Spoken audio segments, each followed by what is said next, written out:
Digital सुरक्षा की इस चर्चा में स्वागत है। आज हम ये समझेंगे कि कैसे हमारे फोन की एक छोटी सी सेटिंग किसी की और देश की सुरक्षा पर सीधा असर डाल सकती है। चलिए सीधे एक सवाल से शुरू करते हैं जो हम सबके मन में आता है।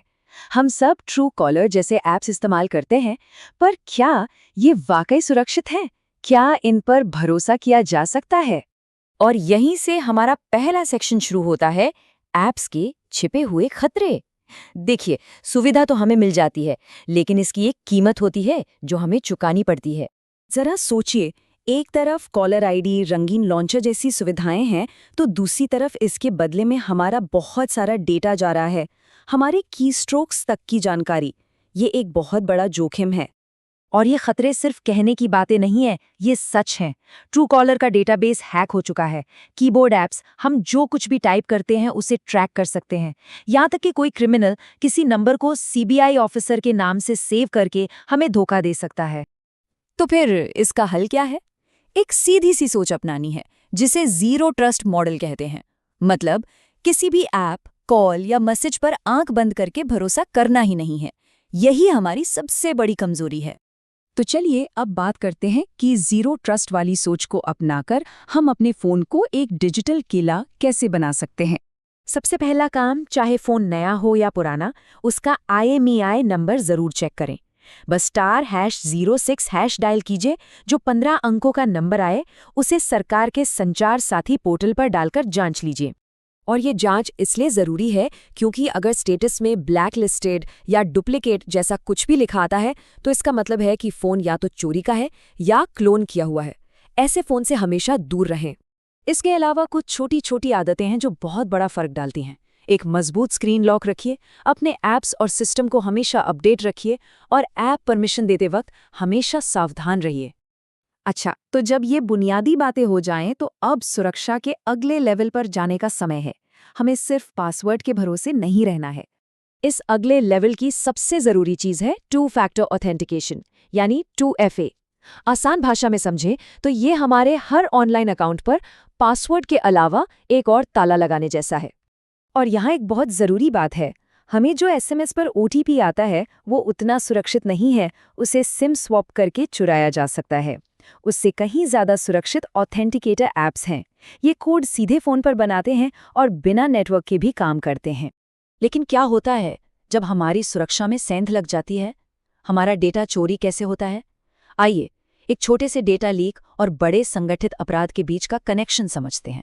एक असली घटना को देखते हैं। एक बड़े अफसर के साथ धोखा हुआ।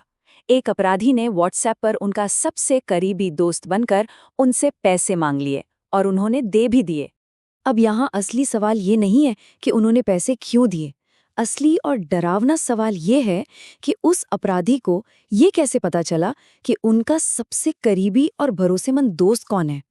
और जवाब ये है कि हमारा डेटा सिर्फ चोरी नहीं होता, बड़े बड़े आपराधिक समूह उस डेटा का विश्लेषण करते हैं, हमारे निजी रिश्तों को ढूंढते हैं और फिर उसे एक हथियार की तरह इस्तेमाल करके हमें निशाना बनाते हैं।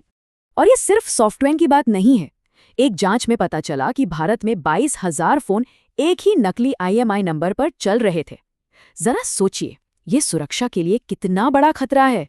और इन्हीं कमजोरियों का फायदा उठाकर तरह तरह के घोटाले किए जाते हैं। सोशल मीडिया पर फर्जी इन्वेस्टमेंट ग्रुप्स, फिशिंग लिंक्स और यहाँ तक कि फ्री लैपटॉप योजना जैसी नकली सरकारी योजनाएं, जिनमें बड़े नेताओं के AI से बनाए गए वीडियो इस्तेमाल होते हैं। और ये सारी बातें हमें हमारे आखिरी और सबसे अहम हिस्से पर लाती हैं। अब हम सिर्फ व्यक्तिगत अपराध की नहीं, बल्कि वैश्विक संघर्ष की बात करेंगे, क्योंकि आज साइबर ही नया युद्ध का मैदान है। अब देखिए, दुनिया बदल रही है और युद्ध की परिभाषा भी बदल रही है। आज की लड़ाइयाँ सिर्फ टैंकों और लड़ाकू जहाज़ों से नहीं जीती जाती। आज किसी भी देश की ताकत के 3 स्तंभ तो हम जानते हैं: सेना, अर्थव्यवस्था और कूटनीति। लेकिन अब एक चौथा और नया स्तंभ जुड़ गया है: साइबर क्षमता। डिजिटल दुनिया में कौन कितना मजबूत है, ये बहुत मायने रखता है। और ऐसा इसलिए है क्योंकि एक साइबर हमला बिना कोई गोली चलाए किसी देश के पावर ग्रिड, बैंकिंग सिस्टम या संचार को पूरी तरह से ठप कर सकता है। ये काम बड़ी बड़ी सेनाएं भी आसानी से नहीं कर सकती। और यहीं पर ये सारी बात वापस हम सब पर आ जाती है। इस नए दौर में हमारी व्यक्तिगत साइबर सुरक्षा ही देश की रक्षा की पहली दीवार है। अगर देश के लोग सुरक्षित हैं, तो देश भी सुरक्षित है। तो अंत में एक सवाल हम सबके लिए है, जिस पर हमें सोचना चाहिए। इस डिजिटल दुनिया में जहां खतरे अदृश्य हैं, वहां रक्षा की पहली दीवार कौन है? इसका जवाब हम सबसे ही शुरू होता है।